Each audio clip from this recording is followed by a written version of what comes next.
Salut, j'espère que vous allez bien. Aujourd'hui on se retrouve dans cette nouvelle vidéo un peu différente des vlogs, qui fait peut-être penser un peu plus à un podcast. Aujourd'hui je vais vous parler d'un sujet qui me touche beaucoup, qui est l'anxiété.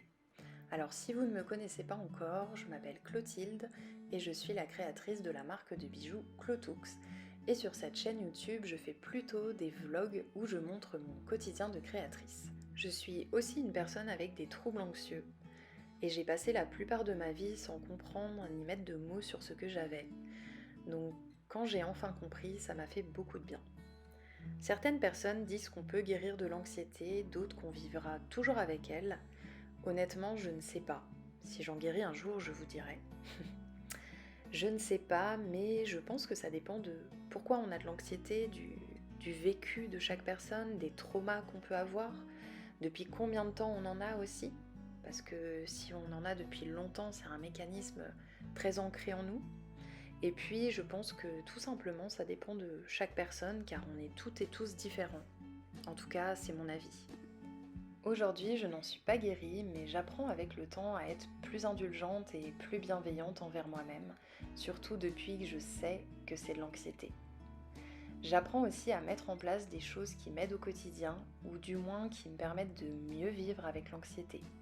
Alors c'est sûr, c'est pas magique, ça ne suffit pas toujours, et peut-être que ça ne vous conviendra pas. Mais j'avais vraiment envie de faire cette vidéo aujourd'hui pour parler de l'anxiété, car je me suis rendu compte, malheureusement, que j'étais loin d'être la seule dans ce cas. Et personnellement, lire et écouter des témoignages m'a souvent fait du bien, me fait encore du bien aujourd'hui. Et puis même si aujourd'hui on parle plus de l'anxiété, je trouve qu'elle est toujours assez mal comprise. On entend souvent dire arrête de stresser, tout va bien se passer, il n'y a vraiment pas de quoi stresser. Mais dans notre tête, c'est pas aussi simple. Donc aujourd'hui, je ne vais pas vous donner une définition de l'anxiété, déjà parce que je pense que presque tout le monde la connaît à peu près. Il existe plusieurs formes d'anxiété, il y a le TAG, le trouble anxieux généralisé, il y a les phobies, l'anxiété sociale, les crises de panique, etc.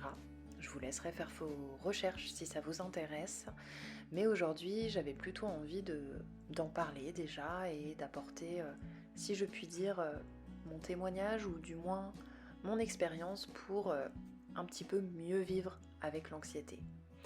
Donc en barre d'infos, je vous mettrai les liens des choses dont je parle dans cette vidéo, mais aussi des choses qui m'aident. Par exemple, j'ai écouté un podcast il n'y a pas très longtemps qui donnait des pistes concernant l'anxiété, notamment sur l'alimentation, les compléments alimentaires.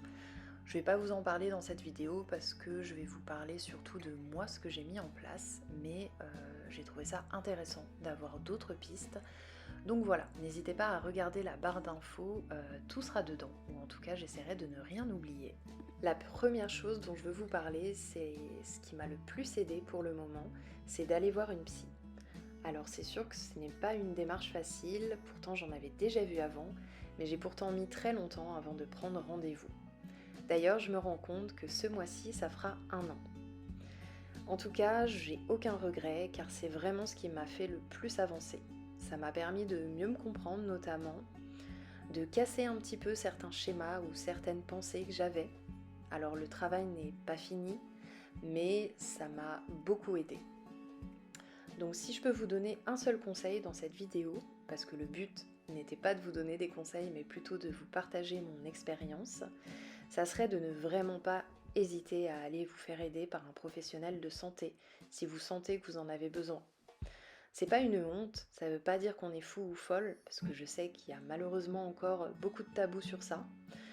Je trouve ça même courageux en fait de reconnaître que ça ne va pas, de prendre conscience des choses et d'avoir envie d'aller mieux.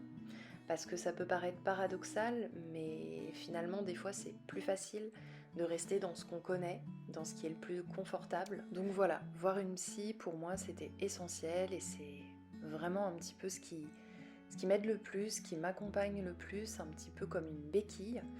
Et ensuite je mets d'autres petites choses en place vraiment dans ma vie de tous les jours on va dire. Donc d'abord il y a le yoga que j'ai découvert pendant le confinement, comme beaucoup de personnes, je pense. Ça m'aide à plus m'ancrer, mieux respirer aussi, à mieux me concentrer. Et la méditation qui en plus m'aide à prendre plus de recul sur les situations et sur mes émotions. Et quand on a de l'anxiété avec des pensées envahissantes, je trouve que ça aide beaucoup plus à rationaliser. On est moins perdu dans toutes ces pensées. En tout cas, c'est ce que je ressens en faisant tous les jours pendant un bon moment. Donc après, c'est sûr que c'est pas toujours facile de garder ses habitudes, mais quand je le fais, je vois la différence, ça m'aide beaucoup plus. J'essaye de marcher le plus possible, ça m'aère l'esprit, ça me vide la tête et puis ça me permet de bouger un peu, moi qui travaille de chez moi. D'ailleurs, le sport permet vraiment d'apaiser son anxiété, je trouve. Alors moi, je vous avoue que je suis pas très sportive, donc le yoga et la marche, c'est déjà pas mal. Même si j'ai un peu essayé la course à pied, et c'est vrai que ça m'avait fait un bien fou. Faudrait que j'en refasse, un de ces quatre. J'ai vraiment ressenti une amélioration quand je fais un petit peu tout ça. En tout cas, je sens que ça m'aide vraiment au quotidien. Après, je fais pas forcément tout, tous les jours. Déjà, le yoga, c'est certain que non. Et puis, il y a des jours où j'ai pas l'énergie, où j'ai pas la force de faire tout ça, plus le quotidien. Et c'est pas grave, j'essaye vraiment de ne pas culpabiliser, de ne pas me mettre trop de pression et de vraiment faire les choses selon mon énergie et selon ce qui va me faire le plus de bien. Je sais que par exemple la méditation ça me prend moins d'énergie et que marcher m'apporte beaucoup. Donc des fois, même si je m'étais prévu une séance de yoga, et ben je la fais pas et je fais le reste. Et c'est déjà très bien. Parce que justement le but c'est pas de se créer plus d'anxiété mais plutôt de l'apaiser et de se faire du bien. Il y a aussi toutes les activités qui m'occupent les mains et qui du coup apaisent mon cerveau. Des choses qui me plaisent beaucoup, qui me nourrissent vraiment. Ça me permet d'être moins sur mon téléphone qui est plutôt une source d'anxiété. Du coup, depuis plusieurs mois, j'ai mis en place un temps d'arrêt que je choisis selon les horaires que je veux. Et donc ça me permet de moins être anxieuse dès le réveil et le soir. Donc voilà, c'est quelque chose que... Enfin, je coupe un petit peu mon téléphone le matin et le soir, alors qu'avant, c'est vrai que dès que je me levais, j'allais sur mon téléphone. Le soir, je scrollais aussi avant de m'endormir.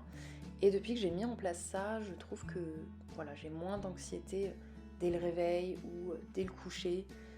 Je suis plus zen, on va dire, à ces moments-là. Pour les activités, pour moi, c'est créer des bijoux. J'ai envie de dire heureusement vu que c'est mon métier.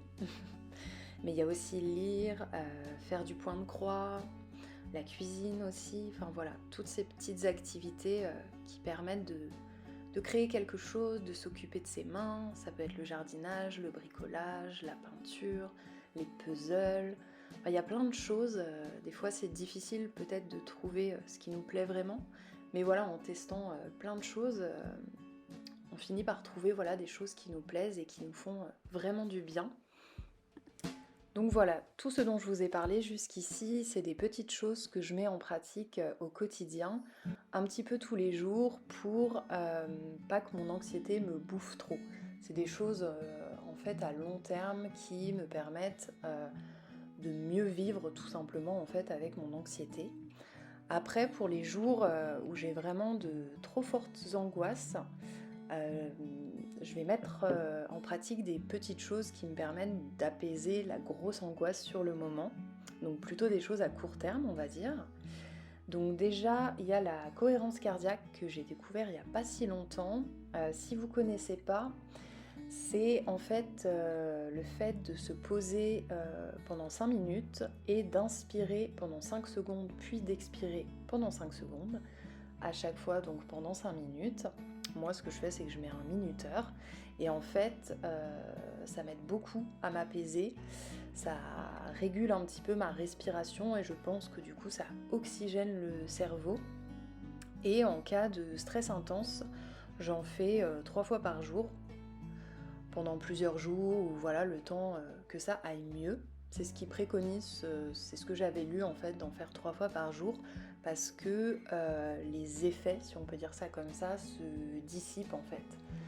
Je trouve que ça reste, on est un peu plus détendu pendant plusieurs heures et puis après ça se dissipe un peu, donc c'est vrai que quand on est très stressé, le faire 3 fois par jour ça aide beaucoup. Alors ça suffit pas toujours, mais honnêtement, pour moi en tout cas, c'est une grande aide. Et ensuite, il y a aussi l'huile de CBD ou les chewing-gums au CBD qui sont pratiques en fait à avoir toujours dans son sac et que je prends parfois quand je sens l'angoisse monter.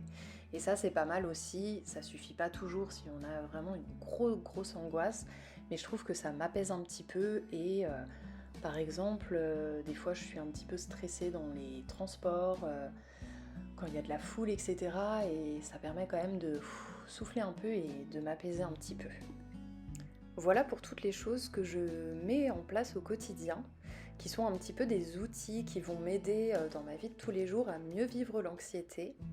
Après, je pense que si on fait que ça, c'est un peu comme mettre un pansement sur une blessure ouverte. Et pour moi, c'est essentiel quand même d'aller voir un professionnel de santé pour aussi comprendre d'où vient notre anxiété et en fait un petit peu remonter à la source et travailler là-dessus. Je vais arrêter la vidéo ici, merci de l'avoir écoutée. J'espère qu'elle vous a plu, qu'elle vous aura peut-être donné des pistes ou en tout cas vous faire sentir moins seul. N'hésitez pas du coup à la liker, à me dire en commentaire si ce format vous a plu et à donner vos astuces et ce qui vous aide à mieux vivre avec l'anxiété si vous en souffrez. Voilà, je pense que la prochaine vidéo, ça sera un vlog. En attendant, je vous souhaite une très belle journée et surtout prenez bien soin de vous. À bientôt.